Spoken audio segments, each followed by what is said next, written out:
nag-staycation ako. Staycation or Airbnb is still a business. So there are highs and lows.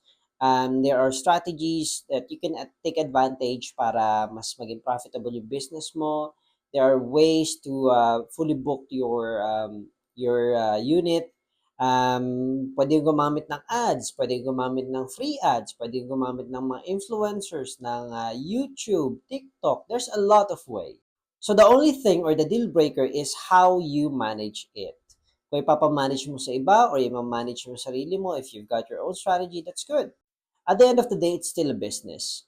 What's good about Airbnb is kaya mong mag-own ng unlimited properties as long as kaya ng expenses mo. Apart from having income, rental, through Airbnb, of course, meron din dyan property appreciation. Yun naman yung pagtaas ng value ng property mo through time dahil sa development na nangyayari or some